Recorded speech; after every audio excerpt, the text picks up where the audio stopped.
Yeah. Hello. Hello. Hi, Daisy. How's it Hi, going? Rue. Great. Hi. Thanks for joining us. Thank you for having me.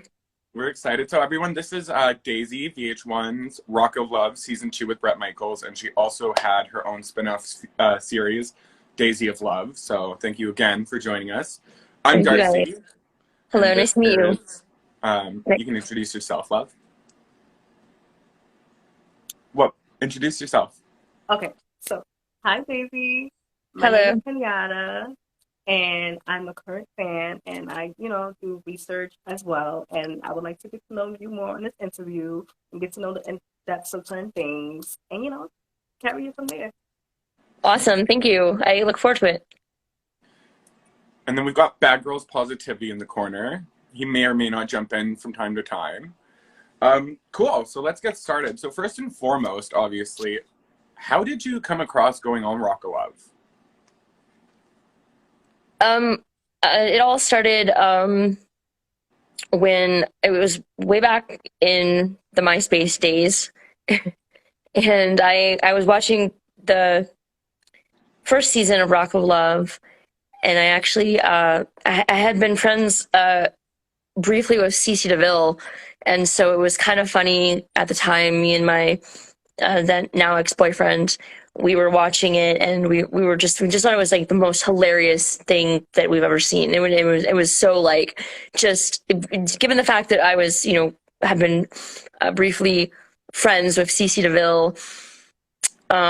And so I did make music and stuff, and also had been doing working as an aspiring actress, and I just happened to be like, I think it was like by the grace of God really that just prompted me to just go to the computer and look for a casting director just randomly. I was like, I bet they're gonna I'm like, there's gonna definitely be a second season. I just knew because it was so popular. It was just so like outrageously awesome that I was like, there's no way that like they're not gonna do this again. So I just went to the computer, found a casting director, and his name was a man by the name of Brandon Blinko. And I wrote him and I was just like, hi, my name is Daisy, and I would really like to be on, the next season. And strangely enough, they had actually already casted the show already. It was like, already done, a done deal. But Brandon was like, well, if you send a videotape within like the next 3 days, then we'll see what will happen. And I was like, okay. So I randomly went to like my acting studio, and I sent in this stupid video of me like playing guitar, and I made up this little song and like dedicated it to Bret Michaels. And then like literally within a week, they were like, here's all the paperwork you need to sign, and after you sign that, then we'll see. And I signed the paperwork, and then within like a week I was like flown out to like some location in California, and they were like doing a psych evaluation, and then the next thing I knew I was like on the show. And they were like, well, we since we've already done, like, you really done the casting, you really just like made the cut basically. So it was really like a miracle, and the grace of like God or like the Holy Spirit or something that like really just like sort of drove me towards this like thing to like do it. How long were you, like, did they put you in a hotel, I assumed, first, right, before you went to the house? Or did you, like, how long were you in the hotel before you went? It was it's been like such a while ago, but I'm Forever, pretty yeah. sure it was like they I don't think they flew me back. Like it was like they flew me out, they flew me to a hotel, they flew all the possible castmates to a hotel, and we all sort of had this like psychic or not psychic, this like a psychological evaluation basically to make sure that we weren't like super like off the charts, Right. like that we weren't Yeah. gonna like, because it's actually like a very it's a very psychological kind of situation that we were all put in. And so we after we sort of passed that moment of it, then it was the next thing we were on set. And I just remember with like 20 different girls, and the one of the producers and creators of the show, Mark Cronin, he after we were doing like sort of like this little filming of like all the girls, say, okay, everybody stand in like a line, like let's everybody get like a big camera shot of all the girls, and scream, makes noise, blah blah. Then we were like, he comes out and he's like, congratulations, ladies, you guys are, like 20 out of like thousands and hundreds of thousands, I don't know, some like crazy number of people were just like, oh, it's so like, so it was really just like, just wow, it was like one moment I was writing the person on MySpace, and the next thing I know was like on the set. I'm like, this is crazy. This is like surreal, So, but yeah, we were in the hotel for probably like a day or two, maybe 3 days, but I don't think it was very long. And then after that, they probably sent like some people home, and it was like, it was like rounds basically. And how would you describe the vibe and the energy of the girls? And how was the feeling of you meeting Brent for the first time? Good question. Well, it was all very nerve-wracking. It was very scary. It was very intimidating. The girls were definitely intimidating. It was sort of, these women are, I felt, being just in my normal everyday life, feeling like, oh, I'm so fabulous. And like, and then and then I get in this room with all these other really, like, no, I'm not saying, there's a lot of fabulous women that I'm always around, but it's just this different kind of personality type where you're like you're the center of the attention, but now you're in a room filled with 20 other women that have the same kind of energy. And it is like, it really actually, I felt very, sort of not like inadequate, but like, I definitely didn't feel like my normal, like charming, like, like I got this kind of self. I was really sort of just like, oh no, like, I didn't feel like I stood out at all. And it was, so it was kind of humbling, but also just, I felt really awkward and just weird. What were some things that you wish aired that the viewers didn't get to see on the show? I don't really know. That's a good question. I've never really thought of that. I mean, a lot of it probably made it to I think it would be cool if like someday maybe they did like a whole like sort of outtake of the whole entire scenes that were just no one ever saw, and just sort of like, I don't know, maybe like parts of where it was like, the cameras were on us like 24 hours a day, except if we were sleeping or obviously like in the restroom. And if we were like, when we were like, all right, we're going to bed, like 3 a.m, whatever. And then as, girls tend to do when they're in a room together and we're like talking about other shit, and they like come running in with the camera. They're like, are you guys talking? We're just like, lights are on. We're like, no, we're going to bed. They're like, if you guys are talking, we gotta be in here. And I'm like, we're just talking about like fucking slumber party shit. Like, so, oh, sorry, go ahead. Oh no, go ahead. How long ago was Rock of Love for you? I filmed Rock of Love in the fall of 2007, I think. And then actually, we'll talk more about Daisy of Love like down the line. We'll do Rock of Love first, but how immediately after you filmed Rock of Love were you doing your show?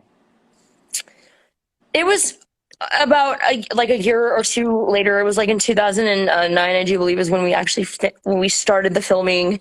And it didn't really last very long. It only lasted a month. It was a pretty quick film, which is typical. And but at first I was sort of tricked. They told me that they wanted me on charm school, and I was like, all right. I was living in Denver, Colorado at the time where I grew up. And I was born in California, so if you can't tell by my accent, I'm clearly a California girl. But something that like plagued me like everywhere I go. But and so I was living, and I was like, all right, I'm finally ready to move to California, like for sure, for real now, like for sure. And I, the person I was seeing, I was like, we definitely like parted our ways, and they were like, telling me that I was going to be on charm school, and then they wanted. I think I took it was like a week before something. I like officially moved out there, and they took me out to dinner, and they're like, yeah, so guess what? Like, we're not going to be on charm school, but we want you to have your own show. And I was just like, oh my God, like, shut up. Like, I was so like, just like, oh my God, this is like the greatest thing I've ever, like, so exciting and just so like a fairy tale, just everything you could ever, any book that you could say like that, your dreams coming true could really be any more magical. And I'm so grateful for that. But, and so then, the course of filming didn't, happen for like another, like, a few months. So I was like broken, poor, like dying in the street of like LA, like, guys, are we gonna film yet? Like, but it was, so yeah, it was like a couple year or two before, the next, they usually film the shows pretty quick. So, they were, really on it. There's such a high demand. So How long was Rock of Love's filming, like, in comparison to your show? Were you there a lot longer for that one? No, I think it was the same length. It was a month. I mean, really, like only one psychologically could probably only really handle like a month of that. Like kind of, it's pretty, it's an intense process, to be honest with you. It's very, like all the time I was constantly thinking of it, like, what the fuck is going on? Like, I'm like, what is really happening here right now? Like, so it was constantly just like, my stomach was constantly in knots, and it was just a really interesting process. That was more so for Rock of Love than it was for Daisy of Love. For Daisy of Love, I knew what was happening. Like, I knew what was going on. I knew my feelings. I knew, what I was thinking and feeling was legitimate and it was okay. And like, but for Rock of Love, I was just like, constantly in a disarray of like, am I doing the right thing? Like, what's going on? Like, what the fuck is happening right now? Like, I just remember being like one day, like my stomach hurts so bad because I'm so stressed out, like over this weird situation. I honestly did not know it was going to be like that either. Like, I really had no idea that I was going to be that in like such turmoil, like the whole entire time. I was like, what the hell did I sign up for? You'd never be able to tell that you felt that way from watching it. Like, I just rewatched it it's on Tubi, so I watched it like a couple months back, and then in anticipation of this, I just rewatched both of them. And you would have never guessed that you felt that way. Like, as really? a viewer. Yeah, like as a viewer, you came off very confident. Kind of yeah, like I was shitting bricks the whole entire time. I was like, what the fuck? Like going to bed, like praying to Jesus, like what's happening? Am I doing the right thing, Lord? So one thing that a lot of people wanted to know, were you actively in a relationship when you went on to the show? No, I wasn't, and that was exactly how it was. Like, I had no idea that they were gonna call upon that person, Charles Edward, who at the time we were in a relationship that had ended, I mean, years ago, but we were so actively involved in each other's life, mostly through our careers, and mostly him with mine. And so our lives were very intertwined, and it was just like one of those things where, it was basically like getting a divorce. It was like we were best friends, so we weren't ill-willed at each other, which is a miracle. But we had been together that long and been basically married, and it just wasn't working anymore in many ways. But we were still actually really good friends. Like, we vibed like in that sense and in a business sense, like really well. Like, we just got along really great. We never really fought a lot, but then in other ways it was just not a thing. But so as relationships are, it was a thing that was, we were just it's sort of just like, it's kind of private to say and a little weird, but it's just one of those things where your relationship is sort of dead in the water. But we really cared about each other, and our lives were so, and at that time he was very involved in helping me gain confidence and really, really be there for me. I love your little makeup. Be there for me as a friend and as a person supporting me throughout my, beginning initial stages of being who I am. And I'm really grateful for that, because he's a really strong person, and I needed that. I didn't have anybody else, had nobody else in my life ever to be that so just like a cheerleader of like and basically gave me that love and that confidence, and really I don't want to say like groomed me, but just let me see that I was a capable person. And that's a rare kind of weird situation. But at the time when he knew I was going on the show, and I mean, that was, if anything was going to be the end of our relationship, it was definitely that. It was definitely like, that's the nail in the coffin for sure. Like, Yeah. like, peace out. Like, I'm going to go do the show. But it was still like understood that like this is a TV show. This is a job basically. But it was also sort of like an unspoken thing that was like, you know what, we're growing apart. We are going our separate ways. And that was sort of like the farewell, like, hey, like, I love you and everything. And now now I'm going to go off and do what I was meant to and want to do. And, and then randomly he does like, what are you doing on the show? Like, so that was definitely a surprise. So I was like, what the fuck? But what, his influence was, very, very, it was nice. It was nice to have a person there that really had my back for sure. Did you move back in with him after you left the show? Because that's where you were living. We were living together, obviously, but when I did that show, we were still living together. And as soon as the show was done, immediately I left LA, and it was just time for us. It was finally time for us to actually like split. Like our relationship, in other ways, it was way over. It was way dead and gone. But as like I said, we were in business together, and we lived together, and we were very, very, it was very much like an amicable divorce. And and I was like, that this is, and he understood, he's like, yeah, that makes sense. It's pretty obvious that these things were, and I had been wanting us to go to, LA. It was just all made sense, but it wasn't, we weren't in some deep romantic, relationship. That ended, unfortunately, and then that's just sometimes, what happens. And, when it comes to relationships, and it is a little weird that my most personal life, became deeply sort of entwined, which I never intended. So, but it was, all that was definitely a legitimate thing, that it was not, I was not romantically involved with that person for a very long time. Production just pushed it pretty much. Now, prior to you being, No, go ahead.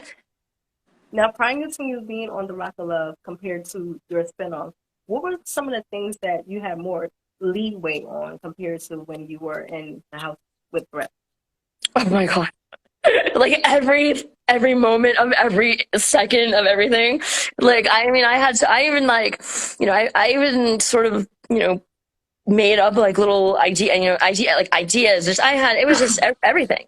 There was no, in Rock of Love, there was no moment of like anything that we knew. Nobody knew what the hell was going to happen at any second. It was just like, surprise, you're all going to eat fire. And we're like, yay. So, but like there were probably not really many surprises on Daisy Love, because it was full on like a team effort of like, what do I like, what, these things, so that they could really develop the show around me. And then, there were some moments when I probably should have not, overstepped my boundary when I was like, oh, this would be really cool if like, what if we did this or something? And I was really lucky and thankful that they like, at a couple moments they like humored me and listened to me, my ideas. And I think that was really cool. So it was very much different, compared to Rock of Love, where it was just like, what the fuck's going to happen today? So the guys were like on the other side, they had that experience at that.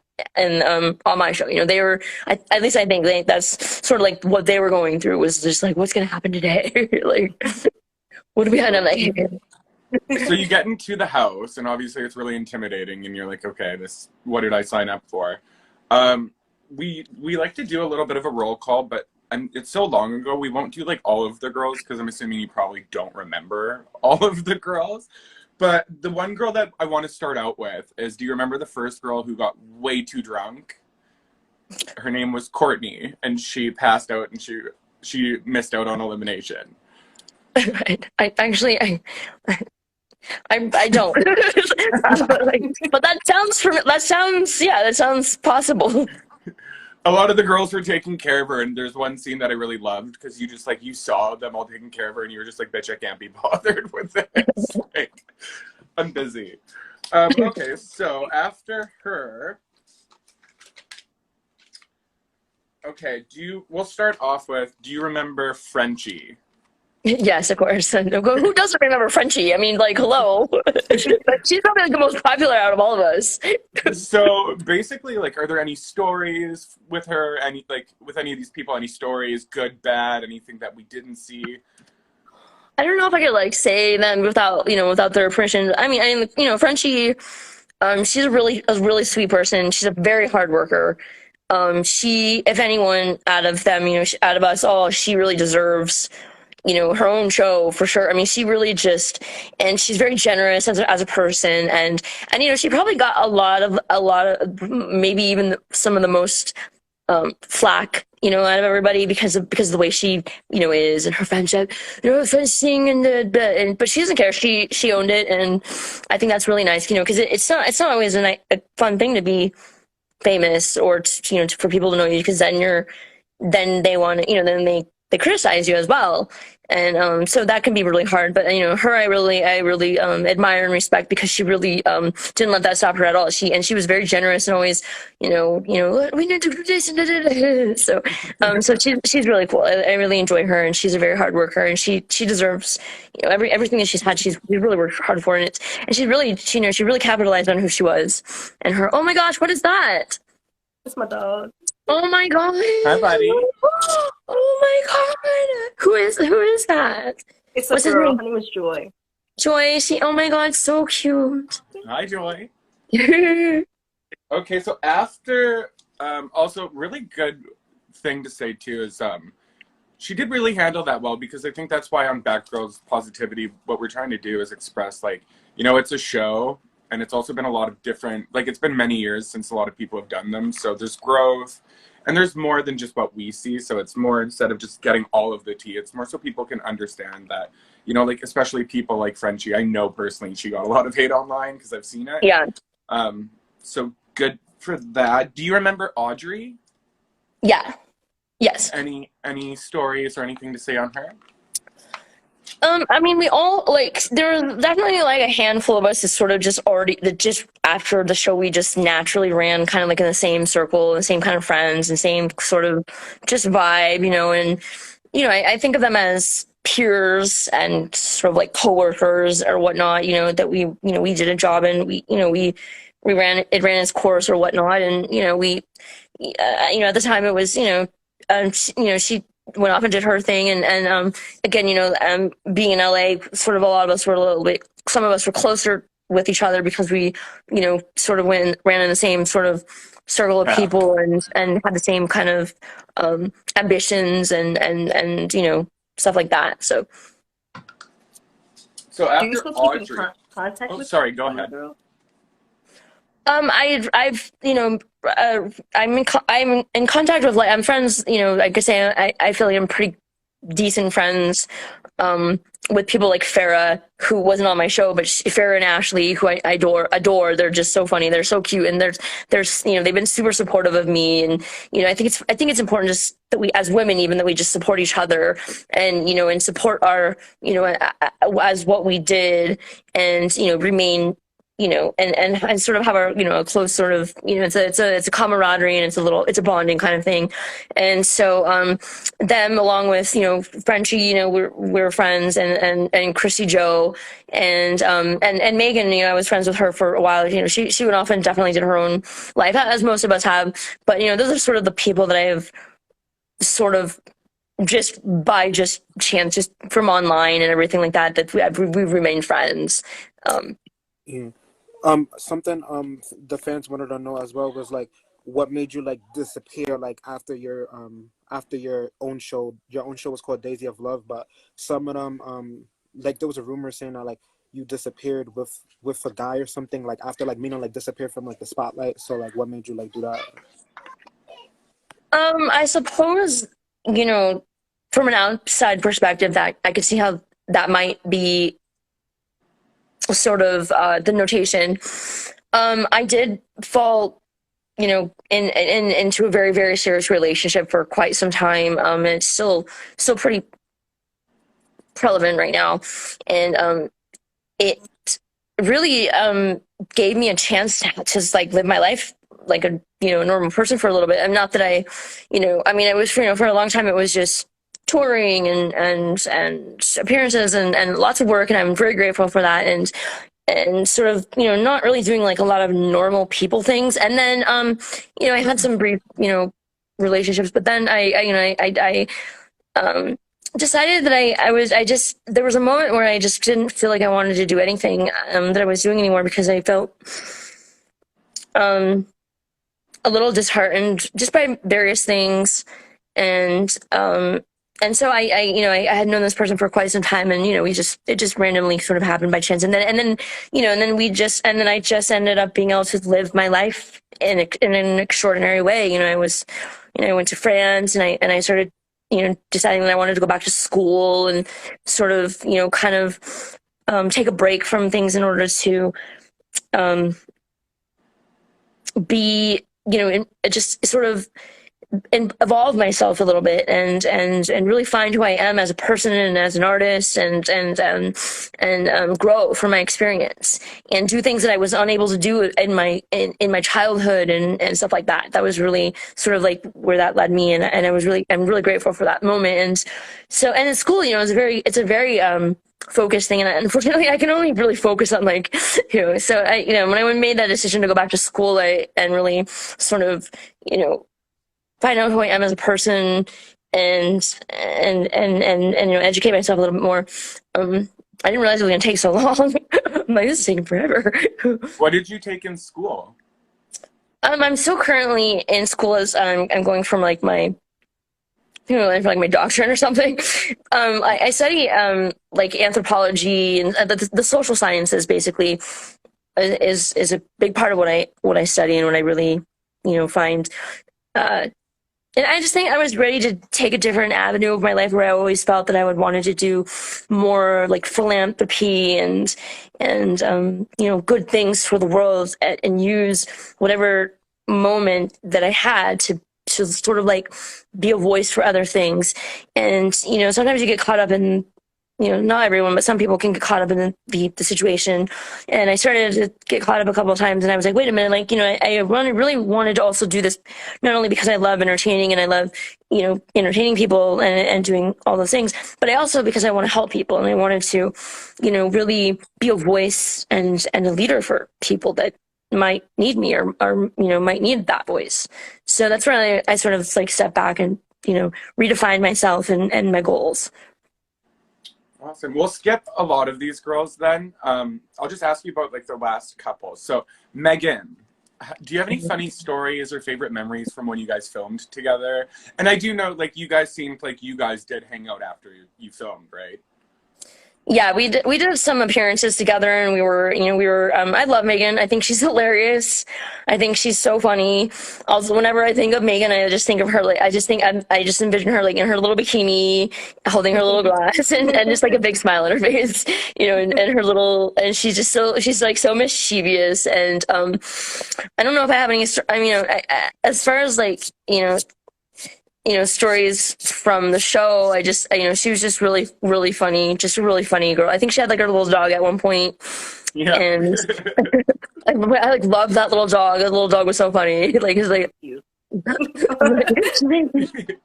I'm surprised they let her bring it on the show. I find that kind of crazy. It was only just like a moment, and I don't know what happened. She had it for only just a moment. She didn't have it like the whole show, I don't think. So, they would like stay with like upstage everybody. Like, let's talk to the dog again. Megan did, I think, out of all of the cast from Rock of Love, I think Megan did the most shows, like out of anyone on the cast. Because Megan did Rock of Love, then she did Charm School, then she did I Love Money, and then she had Megan Wants a Millionaire. Which, also, when I ask questions, if you don't want to answer any of them, you don't have to, but I will ask some.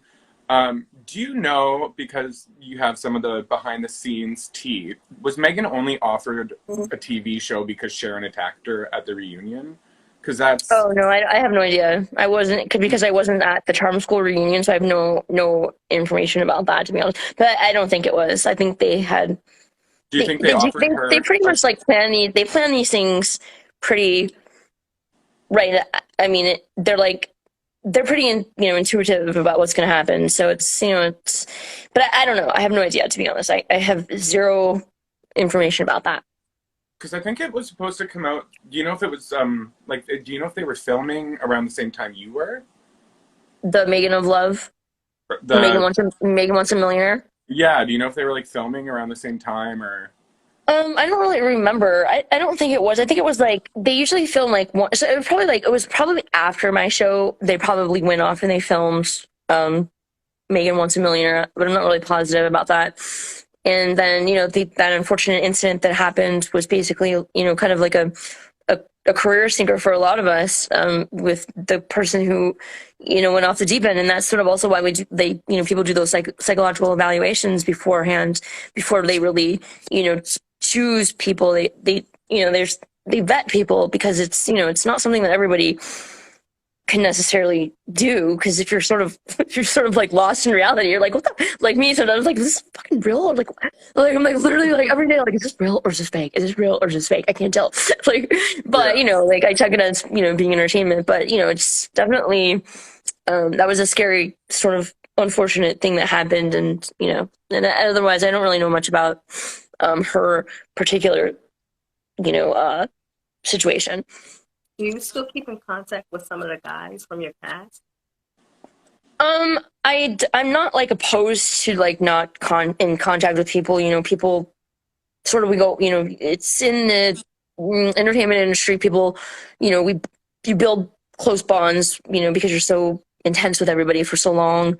And, and then that's great. And then, but then, then you have your real life, and then you have another project that sort of the same kind of thing. So it's kind of just the same process. And I have nothing against anybody. I think they're great people, and I'm so happy that they were a part of my journey and my experience and my life and and I got to work with them and meet them and know them. And I every once in a while, maybe like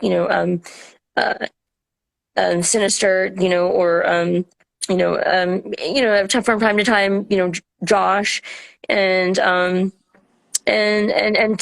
pack, sometimes, and just so. Shout out to Dave. Yeah, Dave. shout out Dave. Yeah, buddy. Okay, so we're gonna jump to Destiny. So we're just gonna do the last two girls. Okay. Do you have any like favorite stories or memories? I know that you guys, a lot of the fans too, that just rewatched it. Vegas, which we all kind of want to talk about, because I don't know why the girls hated you so much, but do you have anything to touch base on with Destiny and like the whole Vegas situation, like with her and Heather and all the girls? No, like I really, at the time when it was happening, it was a really stressful situation, but there was never any sight of my own self. I don't know about them.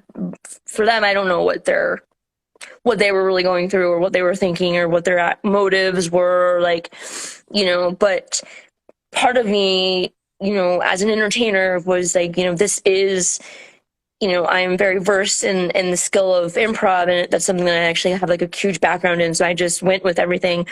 And I am a really emotional person. So, those emotions were mostly genuine, because it was just, it was like, why is everybody like hate, like, but that was also, a producer kind of situation. The producers found something about me in particular, which I'm kind of grateful for, but like, I'm like, okay, I think they were like, at first they were like, you know what, Daisy, like, you were kind of being boring, and then suddenly we got this like little tidbit information, and then we were like, oh, juicy, and I was just like, wow, thanks, and then that like sort of like set everything on fire, because they were like, yeah, we're actually getting ready to like sort of get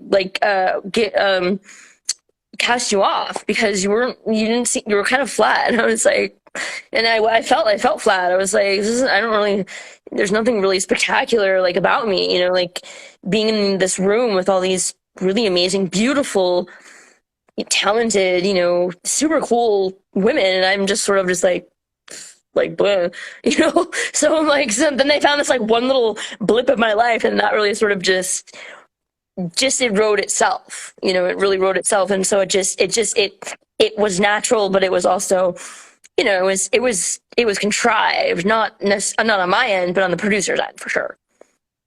So that leaves us with our final girl, Amber. So that the winner, the girl who took Brett away from you. Do you have any like fun memories or anything, like any fun stories with her? Like, were you guys cool on set? Were you friends in the house? Really?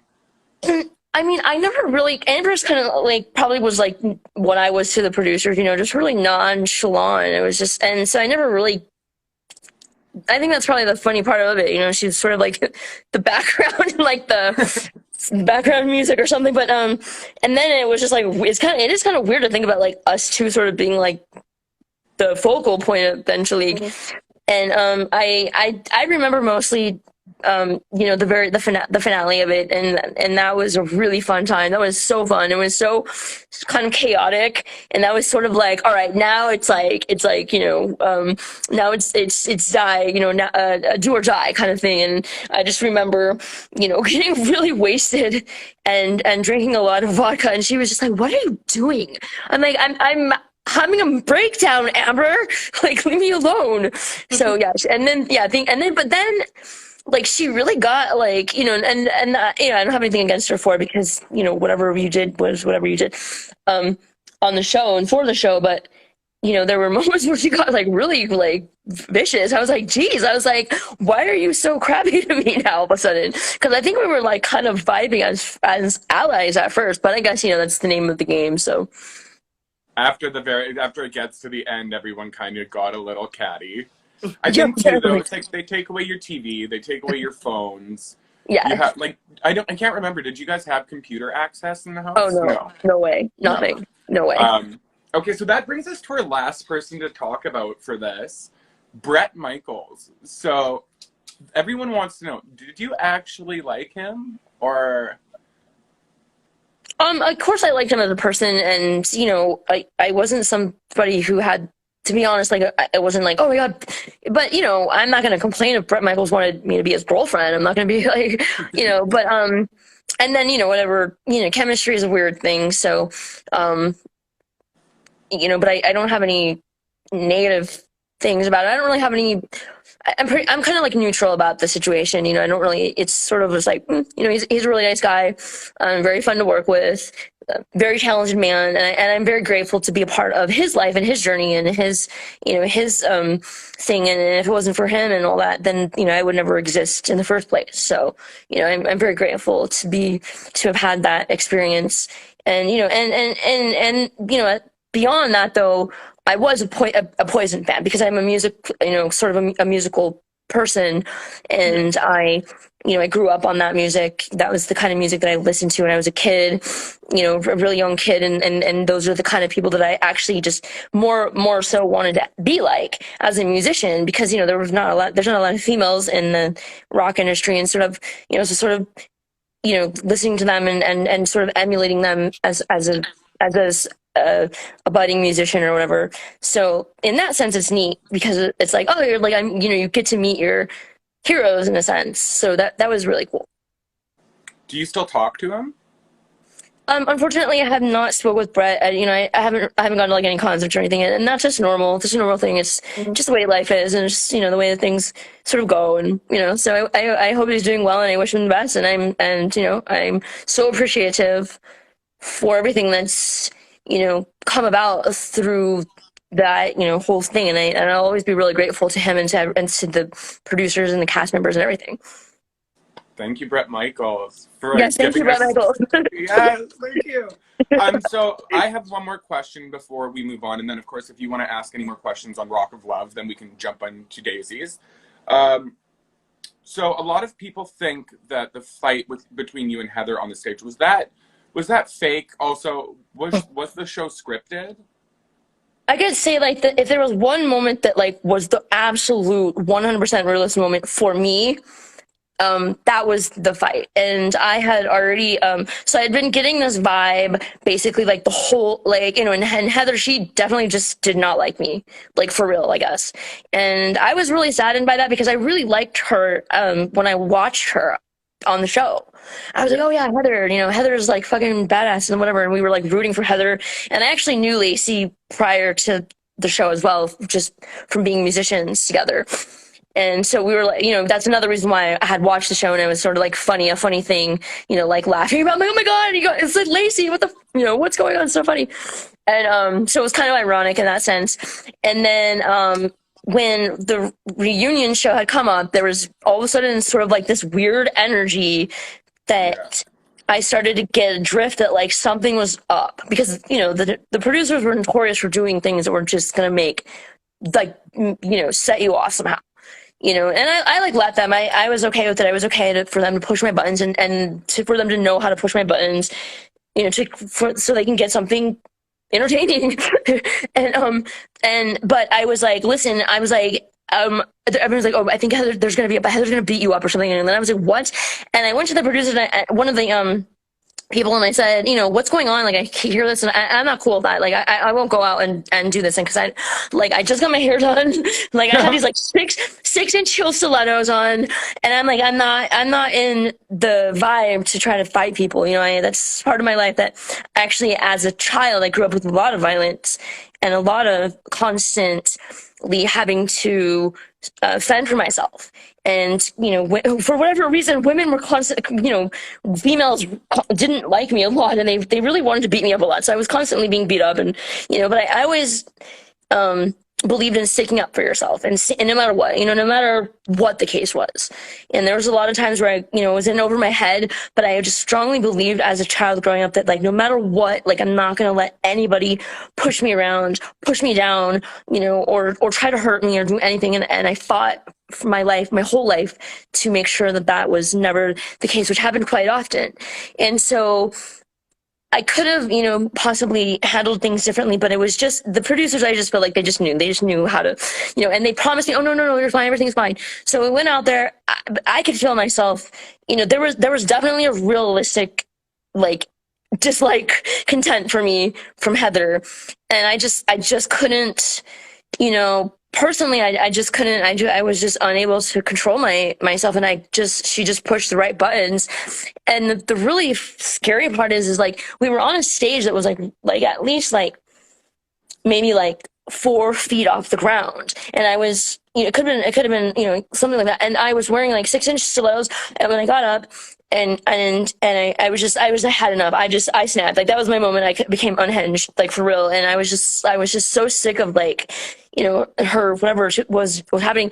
And then she pushed me, and I literally fell off the stage. But if it wasn't for Ricky Rackman miraculously somehow being like right there in the perfect moment, I would have fell off the stage and probably hurt myself. But I grabbed onto him because she pushed me like really hard, and I grabbed onto him so fiercely to I'm in like hills that were like this big, and so I was like, damn it, I knew it. I was like, now I'm gonna have to ruin my hair, and I was just like instantly, like, I like thought really quick and like grabbed onto him and pulled myself up, and then that's sort of like when she she had me, and that was a real moment, and that was an unfortunate moment. And I really didn't I sort of just like let it happen because I was more concerned about my hair than anything. I was like, bitch, I just got this hair done.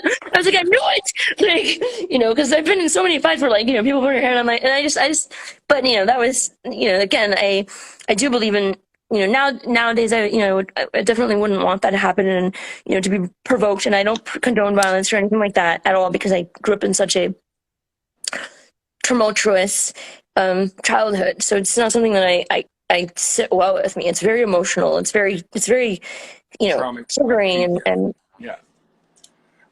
So the second part is, how much of the show was part of it scripted? How much of it is what I'm seeing from a lot of the fans here. I don't want to give away all the secrets, I feel like I don't want to ruin the TV magic for everybody, but these shows are very there's no script in the sense. There are moments where there's a storyline, and there's there's a storyline to follow. So as a producer, as a writer, as somebody who's a line director, and so all these things that has the job to create a show, you have to have a certain sort of outline and sort of tiny bit of a script of like, this is how you want it to go. This is maybe these words might help, sort of propel the story. So they might feed you a line, maybe, because they need to create, what they're after, content. Or otherwise, it could be just a bunch of nonsense, So they have to keep it like in a square, but it's still as like being like, a non-scripted thing, because it's like you go in, you just act, you just do. You don't have there's no real rules. There's no, except, you don't talk to the cameraman, obviously, but like, Yeah. you don't break the fourth wall. But if things, but that's the part of also why, you're locked away. You don't have access to your phone. You don't have any access to anything, for non-disclosure parts, but also because it keeps you like, it really gets you in a mindset of like, this shit is just all about Bret Michaels. Like, I am living in here for Bret. So, but otherwise, you get like a bunch of people and you get them drunk and they're just gonna maybe shooting the shit about all kinds of random shit, and then then you're wasting your time. You're wasting like a bunch of Money. So you got to keep people on. You got to keep people on track. You got to keep people focused. As far as like what's going on, and then to create a little bit of drama, of course, behind our backs, a producer will, make up their own like a little way. They find little things about you in each person, and they kind of whispered into like they like an opponent's ear, and it's sort of like, oh, I found this like little thing out about like so and so. You should confront them about it. And then they're like, yeah. And so like the next thing you know, there's a fight because they've gotten one of the people have gotten some type of inside information about somebody, and they're gonna go start some drama. So in that sense, that's the way it's kind of, scripted. Loosely scripted. Yeah, because again, like you have to, otherwise you'll just be like a bunch of like what is this garbage? Like you just filmed, like a bunch of women doing like none of them cared about Bret. None of them talked about Bret Michaels. They were talking about themselves and being on the show. Do you have any more questions for Daisy about Rock of Love before we move on to Daisy of Love? Yes. Okay, So cool. I'll be right back. Back off of that. If you had the option to choose a reboot, which show would you go back on? I'm not really sure, actually. I mean, I might choose both of them, really. I mean, maybe Daisy of Love a little bit more, but Rock of Love, I was in a novice. I mean, I'm still a novice, but it's still, it was what it was. I was sort of like a victim of circumstances, like in the sort of in the arms of, just at the mercy of like whoever. So that was kind of fun to experience, I think. And just random, and I was really just not thinking about anything. I was just there, you know what I'm saying? Like I wasn't being contrived necessarily. I wasn't, so I kind of like that. But as far as Daisy of Love goes, I might probably maybe. Do you have any more questions about Rock of Love? Okay.